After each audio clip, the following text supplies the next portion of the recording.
Hola a todos, muy buenos días, bienvenidos a serenitymarkets.com, les habla José Luis Cárpatos y esta es nuestra crónica de apertura de la sesión de hoy, jueves 3 de abril. Empezamos a grabar a las 8:40 de la mañana, hora española, 2:40 de la madrugada, hora de Nueva York. Y a estas horas, pues tenemos, como no podía ser de otra manera, después de lo que pasó ayer con los aranceles puestos por Estados Unidos, pues fuertes bajadas en todas las bolsas. Tenemos al DAX cayendo 1,54%, el Eurostoxx 50 bajando 1,66% o el IBEX 35 bajando 1,36%.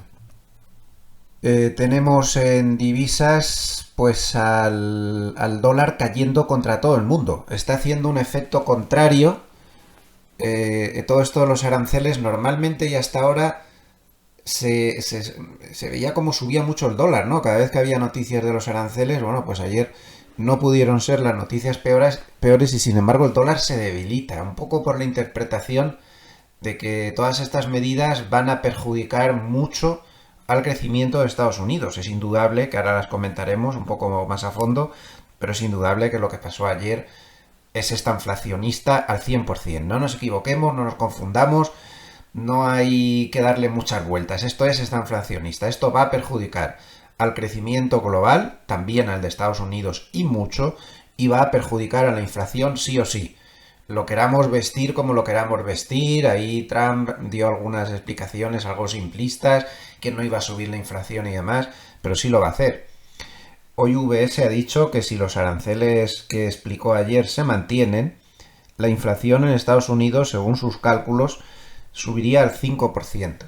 También hay muchos otros análisis, por ejemplo el de JP Morgan, que dice que la inflación subiría como mínimo entre 1 y 1,5% más este mismo año, especialmente en los dos últimos trimestres.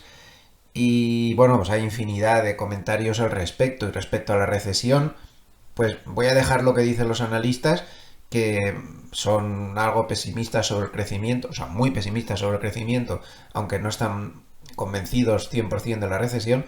Pero vámonos a Polymarket, que es un buen reflejo de lo que se piensa de verdad, porque ahí la gente se juega el dinero en las apuestas.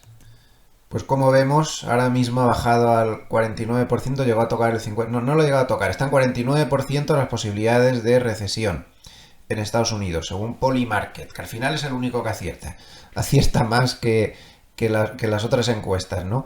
Estábamos antes de los aranceles, pues parecía ahí una cierta estabilidad en el 30 y tantos por ciento, pues han subido esas posibilidades al 50%. Las medidas de ayer son perjudiciales para el crecimiento y para la inflación. Y por eso el dólar pues está viéndose muy afectado, al contrario de lo que pudiera parecer, más 1,13%.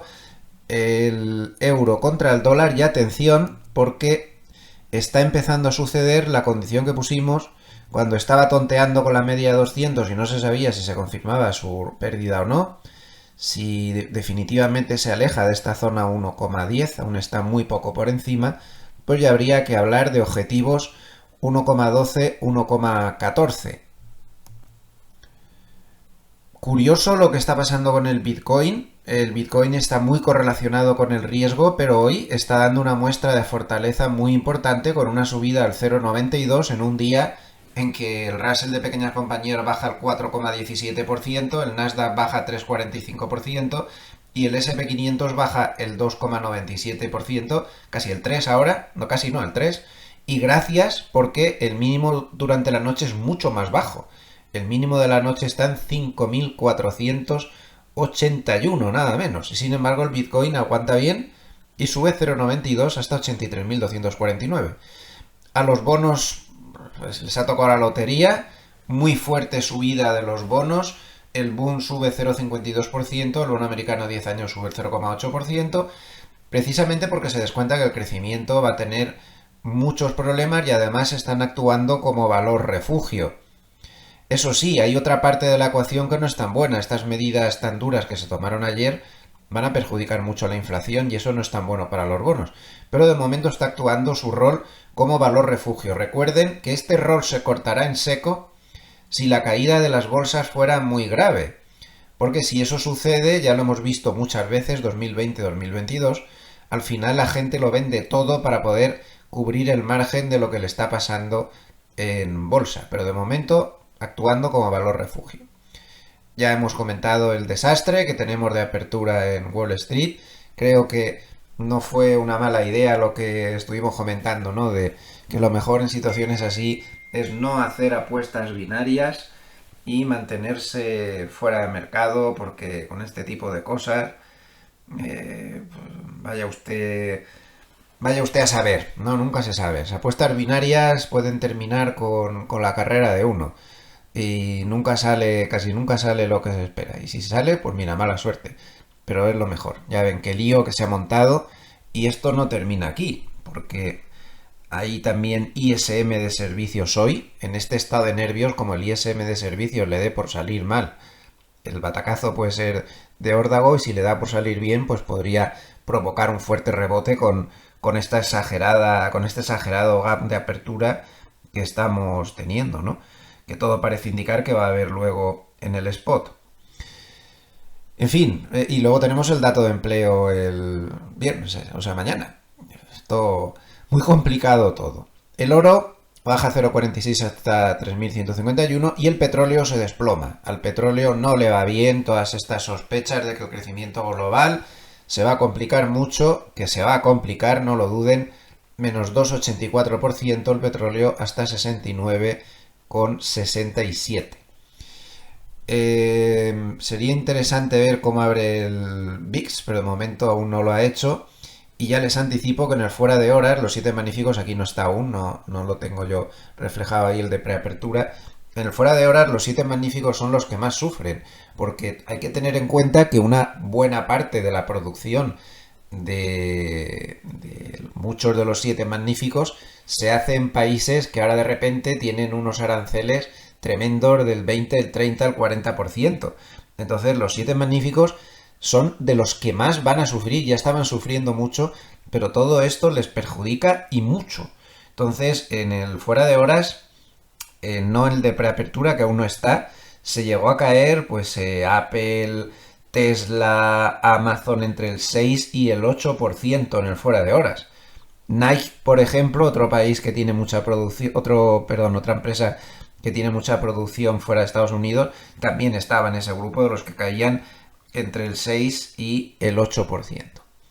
Bien, ¿qué pasó ayer? Bueno, pues creo que aquí lo podemos ver en este tuit de Juan Ramón Rayo, pues dice que se hablaba de aranceles recíprocos, pero que en realidad el cálculo era déficit comercial de Estados Unidos con el país X partido por las importaciones de Estados Unidos desde el país X. O sea que no es un cálculo, como se dijo ayer, de lo que de verdad estaba pagando Estados Unidos en ese país. Esto es importante tenerlo en cuenta, porque si no, no vamos a entender bien lo que está pasando. Fíjense la tabla que aporta a continuación Juan Ramón Rayo. Aquí lo tienen. Esto se publicó ayer en Estados Unidos, sale por todos los sitios. Según la tabla, se decía, por ejemplo, pues voy a poner un caso como Suiza que me pilla de cerca y conozco bien. Decía que Suiza, tarifas cargadas a Estados Unidos, o sea, aranceles cargados a Estados Unidos, 61%. Es evidente que Suiza, conozco bastante bien los aranceles que tiene de verdad Estados Unidos. Esa cifra es completamente ilógica, no tiene ningún sentido, ¿no? Ni muchísimo menos, es que ni la décima parte tienen puesto de aranceles. ¿De dónde salía ese 61%? Bueno, pues según explicó la administración Trump, está claro que no tiene el 61% de aranceles Estados Unidos, que no tiene el 39% con la Unión Europea o que no tiene el 90% con Vietnam. Lo que pasa es que, según ellos, aquí estaban incluidas todas las trabas al comercio libre que se le ponía, según su versión, a Estados Unidos. Y ahí se incluía comillas, entre comillas, la manipulación de las divisas, como si Estados Unidos no lo hiciera también. Pero es que no hay manipulación. O sea, por ejemplo, en el franco suizo, si el gobierno de Suiza, lo único que últimamente intenta es que no suba más el franco suizo. Las divisas pues cotizan, pero eso se considera como si fuera un arancel encubierto. También el IVA, un impuesto, por cierto, abusivo, a mí no me gusta nada. En Suiza es el 8%, el IVA, no es el 21% que tenemos en España, por ejemplo. También considerar entonces, como digo, subvenciones, no sé, reglamentaciones, pues no sé, un producto agrícola que en Suiza se considere que no puede venir sin no sé qué protección médica o lo que sea, también se considera una traba. Entonces ahí metieron teóricamente una serie de cosas, pero se descubrió que al final lo único que habían hecho era esto, pues lo que decía Rayo, ¿no? El déficit comercial que tiene Estados Unidos partido por las importaciones, y esa es la cifra, como ven es clavada a la cifra que según ellos era la suma, a que tampoco se han matado mucho haciendo este cálculo, ¿no? Han tomado simplemente eso, el déficit comercial partido por las importaciones, y han aplicado más o menos la mitad de eso. Pero claro, no es lo que dicen, no es que de verdad Estados Unidos tenga ese arancel y entonces son muy buenos y ahora cobran solo la mitad. No es así. Entonces, bueno, como ven, el problema está en que las cifras son desorbitadas. Esto es un disparate, esto es insostenible, esto no se puede mantener. Y ojo, que el que no tiene una cifra así de alta, como China, Unión Europea, Vietnam, Taiwán, Suiza, Tailandia, Corea del Sur, tiene como mínimo un 10%. Entonces, muchos de los aliados de Estados Unidos de la línea más dura se han quedado muy decepcionados porque, por ejemplo, Israel, que le ha quitado los aranceles a Estados Unidos, le han puesto el 17%. He leído un poco la prensa de Israel esta mañana. No puede haber un aliado mayor de Estados Unidos que Israel, y estaban estupefactos de que les hubieran metido un 27% con esta curiosa fórmula que han aplicado. También había que considerar aquí, y el déficit comercial de Estados Unidos no podría ser también porque se vive un poco por encima de las posibilidades con excesivas deudas y demás. No sé, es complicado esto, ¿no? Pero claro, el problema está en que a los aliados más duros, Reino Unido, que también estaba negociando a muerte para no tener casi aranceles con Estados Unidos, la casca al 10, porque ese es el mínimo. Y eso es otra cosa que no debemos olvidar. Se han puesto unos aranceles del 10% como mínimo para todo el mundo. O sea, que o tienes un arancel especial, estilo China 34%, la Unión Europea 20%, o tienes como mínimo un 10% de arancel, que es el arancel base, el arancel mínimo, que ya de por sí es mucho y hace mucho daño, y a países que realmente se han visto con un 10% sin que tuvieran arancel alguno con Estados Unidos. Por lo tanto, estas son unas cifras insostenibles, son demasiado altas y están muy por encima de lo que se esperaba el mercado. Aquí tienen una crónica de urgencia que hizo ayer por la noche John Flood de Goldman, de la mesa de trading de Goldman, y como ven, dice claramente peor de lo esperado. Los futuros estaban vendiendo muy agresivamente cuando escribieron esto, y dice que según sus cálculos, al final, lo que pasó ayer, esas tablas que hemos visto, si se combinan, llevan a un arancel promedio de Estados Unidos hacia todo el resto del mundo. Aquí no hay ningún aliado ya para Estados Unidos, todos se ha convertido en enemigos a todo el mundo, no ha eximido a nadie, ¿no? Bueno, pues hay un 20% promedio. No es exacta esa cifra, yo creo que John Flood lo hizo un poco así rapidito, porque he visto otros cálculos más finos y más detallados y hablan del 22% aproximadamente. O sea, el arancel medio es el 22%. Si recuerdan, publicamos en los días anteriores unas tablas de Deutsche Bank donde se veía que el arancel promedio que esperaba el mercado estaba entre el 6 y el 10%. Por lo tanto, un 22% o un 20% redondeando, como dice John Flood, es una barbaridad. Y un 10% para Goldman, porque Goldman acertó muy bien. Goldman advirtió que iba a salir peor de lo esperado y de hecho ellos esperaban un 15% de promedio, que era muy por encima de lo que esperaba el mercado, y si recuerdan advirtieron de que se fuera muy prudente.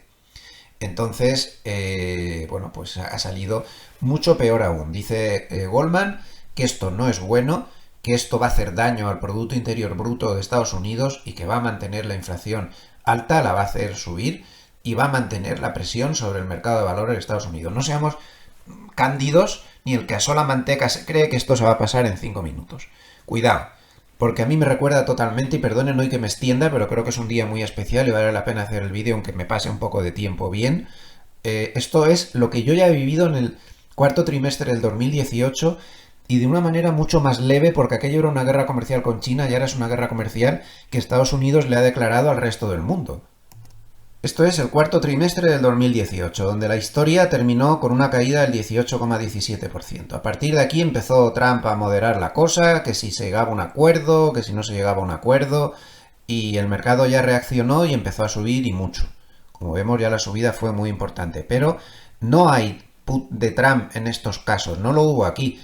Aquí anuncia, el mercado duda, que si va a haber acuerdos, que si no va a haber acuerdos, que si esto, que si lo otro, y al final, pues ya digo, una caída del 18,17%.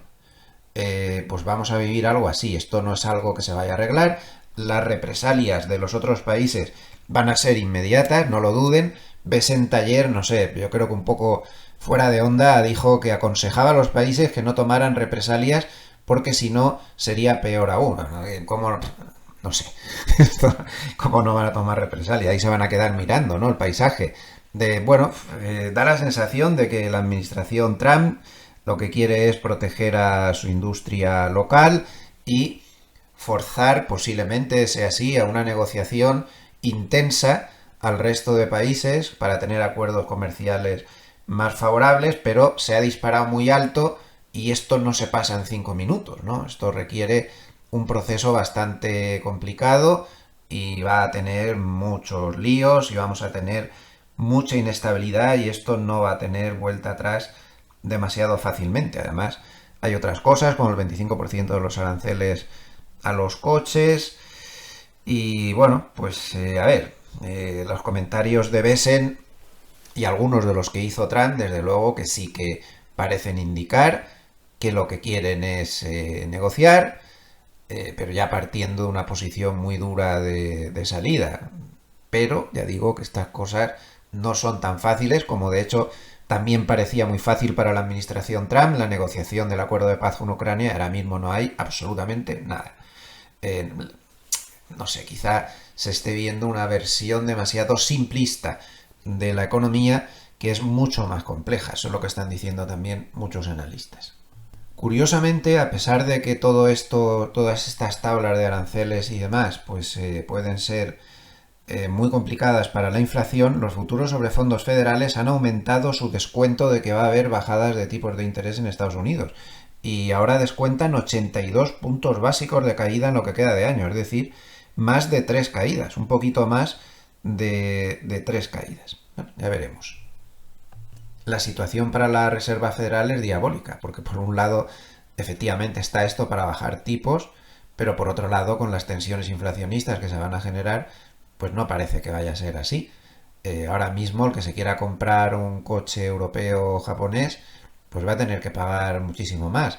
La idea es proteger a la industria nacional, evidentemente, y que se compren un Ford o que se compren un coche producido en Estados Unidos. Pero claro, un montón de piezas de ese Ford también vienen de fuera de Estados Unidos y también se ven afectados por aranceles, con lo cual es inevitable. La economía está demasiado globalizada. Para que esto funcionara tendría que pasar un tiempo y que la producción se reorientara toda en Estados Unidos. Pero eso no es tan fácil, no es tan fácil, y menos de la noche a la mañana.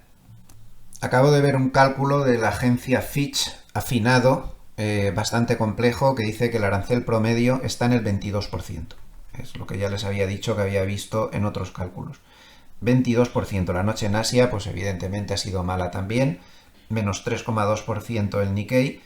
Y la bolsa china está bajando el 0,8%. China ya ha dicho que va a responder inmediatamente. La Unión Europea también ha dicho que va a negociar. Evidentemente hay que negociar. Es lo lógico. Pero también advierte que va a negociar, pero atizando con la cachiporra por el otro lado. Pues lo mismo que están haciendo en Estados Unidos. Bien, con todo este lío, desde el punto de vista técnico, tenemos que se confirma en el futuro la tendencia estructural bajista, porque tras un pullback que no llegó ni a ser pullback, se ha perdido el mínimo. Muy mal asunto. El spot es el importante ahora. El futuro puede dar pistas relativamente falsas. Recuerden que el soporte está en la banda de Mogilev inferior, 5.456. El mínimo del día de esta noche no ha estado muy lejos, 5.476. Ahí está el soporte. Pero quien va a marcar la pista es el spot. Y el spot estaba cerrado y de momento no ha hecho esa reacción. Entonces es el spot el que tiene que perder este mínimo anterior para poder decir que se ha acabado lo que se daba. Esto ya les he comentado en muchas ocasiones, que cuando sucede esto, rebote y pérdida del mínimo, nos metemos en berenjenales que duran ya tiempo y todo muy complicado. Ahora mismo el futuro está bajando 174 puntos, lo cual, si ahora abriera el spot, nos llevaría pues a 5.500 exactamente, es decir, nos llevaría aquí. O sea que a nivel spot, que estaba cerrado esta noche, no se ha perdido aún claramente esta zona de doble mínimo que tenemos aquí. Si cuando abra el spot se produce ya una caída clara por debajo de esta zona, sí que hablaríamos de una tendencia estructural bajista. Al futuro vamos a dejarlo un poco aparte. Ya saben que le quito el nocturno, precisamente para evitar estas distorsiones en los gráficos. No me ayuda nada eso. Vamos a centrarnos entonces en el spot. Ayer además vimos algo bastante curioso en los futuros del SP500. Voy a poner el nocturno. Cuando empezó a hablar el presidente de Estados Unidos, dijo de repente arancel general base del 10%. Y todo el mundo entendió, yo también lo entendí así, que iba a poner un arancel general del 10%, que era una de las posibilidades, y ya está. Entonces el mercado al oír eso, pues lógicamente entendió, pues solamente va a ser eso. Y dio un subidón de 5.690 y tantos que estaba el futuro a 5.770.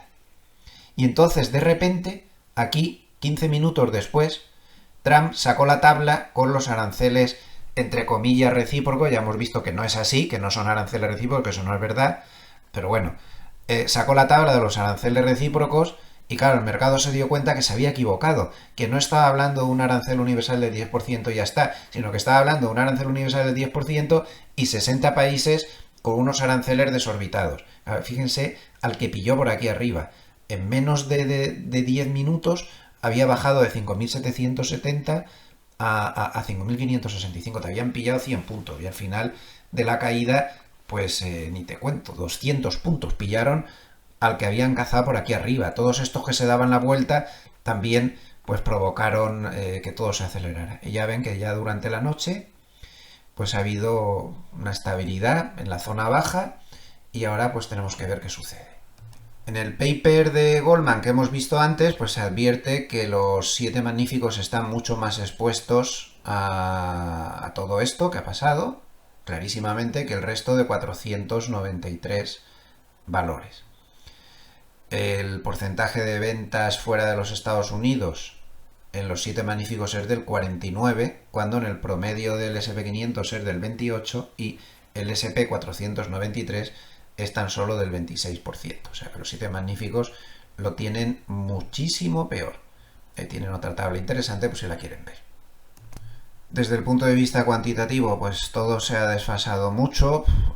Ahora está como por aquí, 5.500, donde hay un fuerte soporte. Esto es con las opciones 0 DTE. En caso de rebote se va a encontrar con fuerte resistencia en la zona 5.528-5.539, pero es que no sabemos muy bien dónde va a abrir. Y para que pasara el peligro tendría que moverse por encima de 5.623, que estaría como 120 puntos por encima de donde abriría en este momento siguiendo las indicaciones del futuro. La gamma evidentemente va a pasar otra vez a negativa y todo va a estar muy acelerado de nuevo, muy reactivo. Bienvenidos por tanto al cuarto trimestre del 2018 y no olviden que en este tipo de situaciones como las que vamos a vivir a partir de ahora hay rebotes muy fuertes que son auténticas trampas como te pillen. Por ejemplo, fíjense, más 6,68 en el último trimestre del 2018, más 5,18 y sin embargo al final pues acabó como Rosario de la Aurora. No se fíen, son momentos en estos mercados tan difíciles pues de fijarse en los gráficos que son los que más nos van a ayudar. A partir de ahora vamos a tener mucho lío, réplicas contra réplicas. Trump amenazará otra vez a los que le suban los aranceles con que le va a poner más, los otros más aún, y aquí todo el mundo va a intentar jugar sus bazas, todos van a intentar negociar, pero con el mazo dando, porque si no se situarían en una posición de clara debilidad. Perdón por la extensión, pero creo que la apertura de hoy con estos gaps y estos desplomes tan graves merecía la pena de tener un análisis un poco más fino de la situación. Muchas gracias, saludos desde Suiza.